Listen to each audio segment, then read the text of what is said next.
இந்தியாவில் நடைபெறும் எந்த ஒரு தீவிரவாத சம்பவங்களும் பயங்கரவாத செயல்களும் இனிமேல் போராக கருதப்படும் என்ற மிக முக்கியமான அறிவிப்பை மத்திய அரசு இப்போது வெளியிட்டிருக்கிறது. பிரதமர் நரேந்திர மோடி தலைமையில் நடைபெற்ற மிக முக்கியமான உயர்மட்ட குழு ஆலோசனை கூட்டத்தில் இந்த முடிவு எடுக்கப்பட்டிருக்கிறது. இனிமேல் நாட்டின் எந்த மாநிலத்திலும் எந்த இடத்திலும் ஒரு தீவிரவாத தாக்குதல் சம்பவம் நடந்தால் அதற்கு பின்னணியில் இருக்கும் நாடுகள், பின்னணியில் இருக்கும் அமைப்புகள் மீது இந்தியாவின் ராணுவ தாக்குதல் நடைபெறும் என்பதை அதிகாரபூர்வமாக மத்திய அரசு முதன்முறையாக அறிவித்திருக்கிறது. இந்தியாவுக்கு எதிரான போராகவே தீவிரவாத சம்பவங்கள் ஒவ்வொன்றும் கருதப்படும் என்ற அறிவிப்பை மத்திய அரசு எடுத்திருக்கிறது. இப்போது ஆபரேஷன் சிந்தூருக்கு பிறகு 4வது நாள் தொடர்ந்து பாகிஸ்தானுடன் தீவிரவாத முகாம்கள் மீதான தாக்குதல் தொடரக்கூடிய நிலையில் பாகிஸ்தான் ராணுவத்திற்கும் பதிலடி கொடுக்கப்பட்டு வரும் நிலையில் இன்று நடைபெற்ற பிற்பகலில் பிரதமர் நரேந்திர மோடி தலைமையில் முப்படை தளபதிகள், வெளியுறவுத்துறை செயலாளர்கள், முப்படை தலைமை தளபதி அனில் சௌஹான் உள்ளிட்டோர் கூடிய அந்த கூட்டத்தில் இந்த முடிவு எடுக்கப்பட்டு இப்போது அறிவிக்கப்பட்டிருக்கிறது.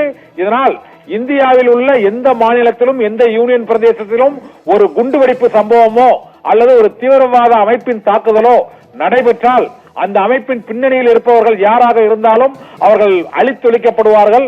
நாடாக இருந்தால் அந்த நாட்டின் மீது போர் தொடுக்கப்படும் என்ற அறிவிப்பை இப்போது மத்திய அரசு அதிகாரபூர்வமாக வெளியிட்டிருக்கிறது. தீவிரவாதிகளின் தாக்குதல் நாட்டுக்கு எதிரான போராகவே கருதப்பட்டு பதிலடி தாக்குதல்கள் நடத்தப்படும் என்பது பிரதமர் நரேந்திர மோடி தலைமையிலான உயர்மட்ட குழு கூட்டத்தில் எடுக்கப்பட்டு மத்திய அரசு இதனை அதிகாரபூர்வமாக அறிவித்திருக்கிறது. பஹல்காமில் 26 இந்திய அப்பாவி சுற்றுலா பயணிகள் சுட்டுக் கொல்லப்பட்ட சம்பவத்திற்கு எதிராக பாகிஸ்தானின் மீது இந்தியா இப்போது போர் தொடுத்திருக்கிறது என்ற அதிகாரப்பூர்வ அறிவிப்பு வெளியாகாத நிலையிலும் கூட தீவிரவாத முகாம்கள் மற்றும் பாகிஸ்தான் ராணுவத்திற்கு எதிரான தாக்குதல்கள் முப்படைகளும் ஈடுபட்டிருக்கின்றன. இந்த சூழ்நிலையில் மத்திய அரசு இன்று மிக முக்கியமான அறிவிப்பை, நாட்டில் இதுவரை இத்தகைய அறிவிப்பு வெளியிடப்படவில்லை.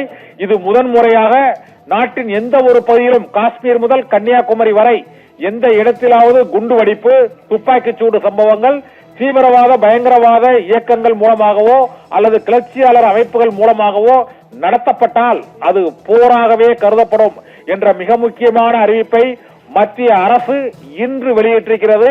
இந்த அறிவிப்பானது இந்தியாவில் முதன்முறையாக இவ்வாறு வெளியிடப்பட்டிருக்கிறது. இது போராக அறிவிக்கப்படும் என அறிவித்திருப்பதால் இந்தியாவுக்குள்ளேயே ராணுவம், ஆயுதம் தாங்கிய அமைப்புகள் செயல்பட்டால் அதை ராணுவமே அங்கு தாக்குதல் நடத்தி அவர்களை அழித்துவிடும் என்பதற்கான எச்சரிக்கை அறிவிப்பாகவும் முக்கிய அறிவிப்பாகவும் மத்திய அரசு இதனை வெளியிட்டிருக்கிறது.